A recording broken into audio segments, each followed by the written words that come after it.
आप देख रहे हैं बेनिफिट टीवी। सबसे पहले तो इस अवसर पर शुभकामना देना चाहेंगे और देश का 75वां स्वतंत्रता दिवस है, अमृत महोत्सव के रूप में पूरे भारतवर्ष में मनाया जाएगा और इसके लिए Confederation of All India Traders CAIT के राष्ट्रीय उपाध्यक्ष होने के नाते मैं बिहार के तमाम व्यवसायी समाज से और सभी समाज के वर्गों से अपील करना है, आग्रह कर रहे हैं कि इस अवसर पे घर घर तिरंगा, दुकान दुकान तिरंगा ये होना चाहिए। ये देश की स्वतंत्रता है, आन बान शान है। और ये मैसेज जो माननीय प्रधानमंत्री जी के द्वारा घोषित कार्यक्रम है, ये भारत में नहीं बल्कि इसकी चर्चा पूरे विश्व में भी हो रही है।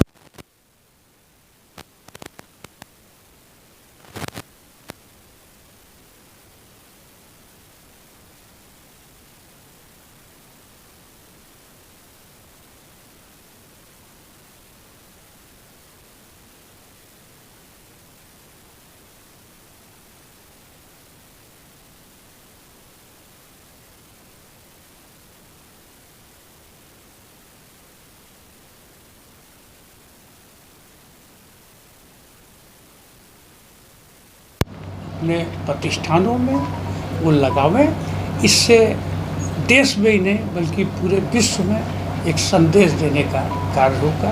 और उसके पूर्व हम आपके चैनल के माध्यम से रक्षाबंधन पे भाई बहन का ये पवित्र जो बंधन का त्यौहार है, ये रक्षाबंधन नहीं है, ये रक्षा सूत्र है। बहन भाई को राखी बांधती है, ये एक कमिटमेंट होता है ये जीवन का कि भाई उसके प्राणों की रक्षा करेगा और बहन हमेशा भाई के साथ रहेगी। और ये दो रक्षाबंधन स्वतंत्रता दिवस के अलावा जन्माष्टमी पर्व आ रहा है, ये भी अपने आप में देश का एक गौरवशाली परंपरा चली आ रही है सदियों से।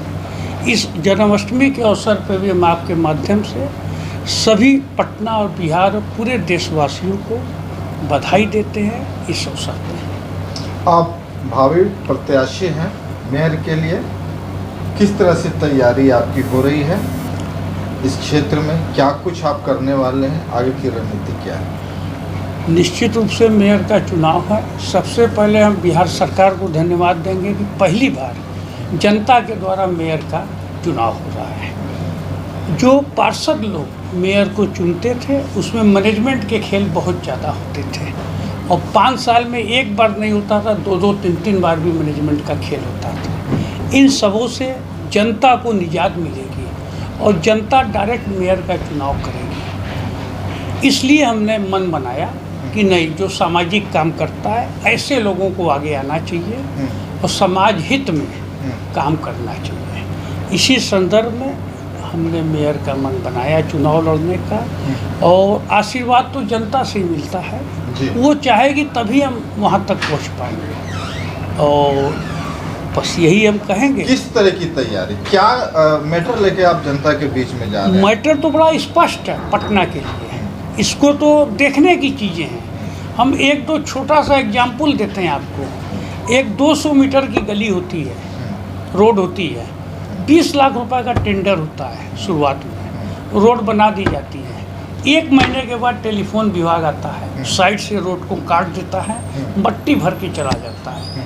दूसरा विभाग आता है, वो 20 से रोड को काट देता है, मट्टी भर के चल जाता है। इलेक्ट्रिक विभाग आता है, आजकल मोबाइल युग है, उनके बड़ी बड़ी कंपनियों के लोग आते हैं, रोडे में अपना काम किया, पैनल डाला, नीचे केबल, ऊपर से मट्टी भर देता है। पहला जो करता है उसके बाद फिर टेंडर होता है, फिर 20 लाख लगता है, फिर 6 महीने बाद फिर टेंडर होता है, फिर 25 लाख लगता है, फिर 10 महीने बाद फिर टेंडर होता है, फिर 30 लाख लगता है। तो एक 200 मीटर की रोड में अगर सही में देखा जाए तो 5 साल के अंदर कम से कम 2 करोड़ रुपया खर्च होता है। ये डाटा है, देखने की चीज़ है। क्यों नहीं समन्वय स्थापित करके विभिन्न विभागों से यदि एक बार अगर उस रोड पे गली में काम हो जाए तो हम समझते हैं कि जनता का कितना बड़ा रुपए की बचत होगी, उससे और विकास कार्य हो सकते हैं। पहली सोच तो ये है। और दूसरा कि वेंडिंग जोन, सुप्रीम कोर्ट की रूलिंग है कि हर अनुमंडल में, हर वार्ड में एक वेंडिंग जोन की स्थापना होनी चाहिए। कितने वेंडिंग जोन है पटना में, हम आपसे पूछना चाहते हैं। कदम कुआं पे एक वेंडिंग जोन हम लोग को देखने को मिलता था 15-20 साल से लगातार, सब्जी बाजार लगता है। पिछले 10 साल से वो वेंडिंग जोन बन रहा है और रोड के ऊपर सब्जी वाले गरीब लोग बेचारे दुकान लगाते हैं। जाम की समस्या बढ़ रही है, तो जाम की समस्या तो हम आप खुद बढ़ा रहे हैं। सरकार रोडें इतनी बना दी हैं, गलियां बना दी हैं, हर कुछ हो रहा है, लेकिन हमारे आपकी इच्छा शक्ति का अभाव है कि हम लोग जो बेसिक सुविधाएं हैं वो आम जनता को नहीं दे पा रहे हैं। एक ये सोच है, बाहर से लोग आते हैं, चूँकि राजधानी है बिहार की, कोर्ट के काम होते हैं, डिपार्टमेंटों के काम होते हैं, पेंशन के लिए लोग आते हैं, हर जगह से लोग आते हैं। महिलाएं अगर आ जाएं तो आप मेरे को पटना में देख के बताओ कि कई जगह महिलाओं के लिए या पुरुषों के लिए स्वच्छ पानी और बाथरूम की व्यवस्था है। इधर सरकार ने साल 2 बरस 5 बरस में कुछ बनाए हैं, लेकिन आप जाके उसकी मनोस्थिति देखिए, कई जगह ताले बंद है और कई जगह बाथरूम की सफाई नहीं हो रही है। 1133 लोगों को पेपर पे सैलरी मिल रही है, लेकिन वो लोग ड्यूटी पे नहीं है। क्या हो रहा है ये? इन सब चीज़ों पे जितना अंकुश लग सकता है, जितना प्रयास हो सकता है, उसको कम करने का जरूर प्रयास करेंगे। ऐसी भावना के साथ हम ये चुनाव लड़ने का, और हमने नहीं बनाया है, ये व्यवसायी समाज और सामाजिक संस्थाओं के आग्रह पे हमने ये निर्णय लिया कि नहीं, सामाजिक काम करना चाहिए। यही सोच के मन बनाए हैं मेरे भाई, और कोई उद्देश्य नहीं है। मेन आदमी जब 1 पैसा नहीं खाएगा तो नीचे वाला भी खाने में डरेगा। जी। और जब डरेगा तो फिर किसको फायदा होगा?